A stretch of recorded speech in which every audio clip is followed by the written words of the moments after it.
दिलचस्प ये भी है कि शुवेंदु अधिकारी के राजनीतिक सफर को आगे बढ़ाने में जहां ममता बनर्जी का हाथ रहा, तो वहीं ममता से अदावत ने ही उन्हें बीजेपी में शिखर तक पहुंचने में अहम भूमिका निभाई है। शुवेंदु अधिकारी कैसे 6 साल में ही बंगाल में बीजेपी का जाना पहचाना सबसे बड़ा नाम बन गए, देखिए।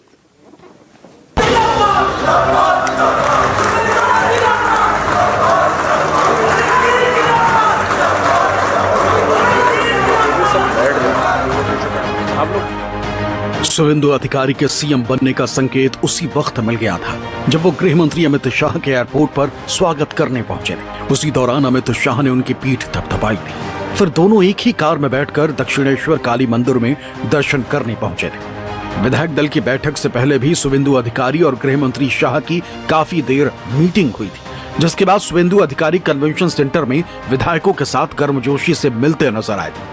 और शुवेंदु दा के नेतृत्व में हम बंगाल को सोनार बांग्ला बनाएंगे। काफी काम है और जितने काम बाकी है सभी काम उनके हाथों से हो। ममता दीदी के खिलाफ, टीएमसी के कुशासन के खिलाफ विधानसभा से लेकर के सड़क तक अपने नेतृत्व में उन्होंने करके दिखाया।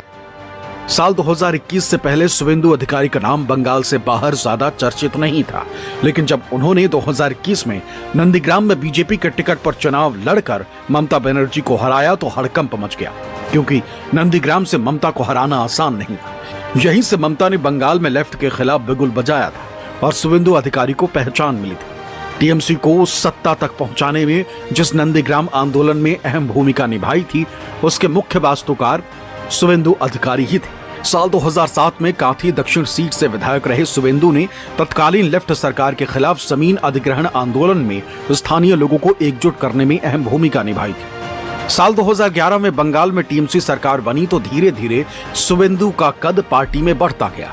साल 2020 तक वो टीएमसी में ममता के बाद दूसरे नंबर के नेता माने जाते थे, लेकिन उन्होंने खुद को हाशिए पर डालने का आरोप लगाकर टीएमसी से नाता तोड़ लिया और बीजेपी में शामिल हो गए। राजनीतिक जानकारों का मानना है कि शुवेंदु का ठीक 2021 के चुनाव से पहले टीएमसी से अलग होना बीजेपी के लिए बड़ी रणनीतिक जीत थी, क्योंकि शुवेंदु टीएमसी के जमीनी रणनीति से वाकिफ थे। यही वजह रही कि चुनाव में बीजेपी 3 से 77 सीटों पर पहुंच गई, जिसमें शुवेंदु की टीएमसी वोट बैंक में सेंध लगाने की बड़ी भूमिका मानी जाती है। इसका स्वागत है और जिस तरह से शुवेंदु अधिकारी विगत कई वर्षों से तृणमूल कांग्रेस और ममता बनर्जी के खिलाफ संघर्ष कर रहे थे, जिस तरह से उनके ऊपर मुकदमे कायम किए जा रहे थे, जिस तरह से उन पर कई बार हमले हुए, प्राणघातक हमले हुए, इसके बावजूद वो विचलित नहीं हुए नरेंद्र मोदी जी के नेतृत्व में, गृह मंत्री अमित शाह जी के नेतृत्व में।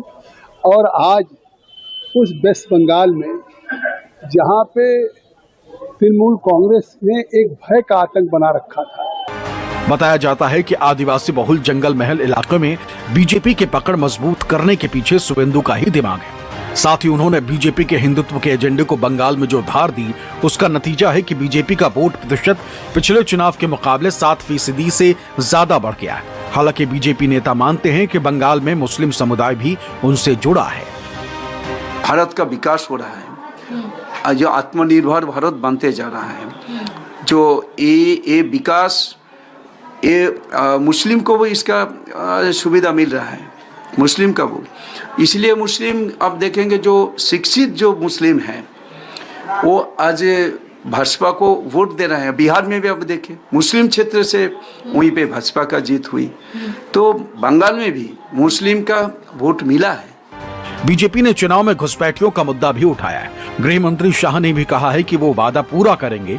ऐसे में शुवेंदु सरकार में राज्य की नीतियों में अहम बदलाव देखने को मिल सकता है। राजनीतिक माहौल और राज्य के विकास के एजेंडा भी बदल सकता है। तो सारी चीजों को इन्होंने तहस नहस कर दिया था, इसलिए सभी का मन में एक ही बात था कि बहुत हो चुका, अब इनको मौका नहीं मिलना चाहिए। यदि 10 पूछेंगे तो 8 यही कहते थे कि इनको बहुत देख ले और आगे इनको मौका नहीं देना चाहिए। सभी के मन में थे, जिसका परिणाम स्वरूप 206 सीट हुई है। हम दूसरी बार नहीं है, हम 4 बार विधायक बनाया है। इस टाइम लेके हमारा 4 टाइम्स एमएलए हम बनाए। मेरा काम अभी है फास्ट जो है, अभी डेवलपमेंट का काम करना मेरा फास्ट प्रायोरिटी है। फिलहाल सबकी नजरें बंगाल पर टिकी हैं। बीजेपी पहली बार बंगाल में सत्ता पर बैठने जा रही।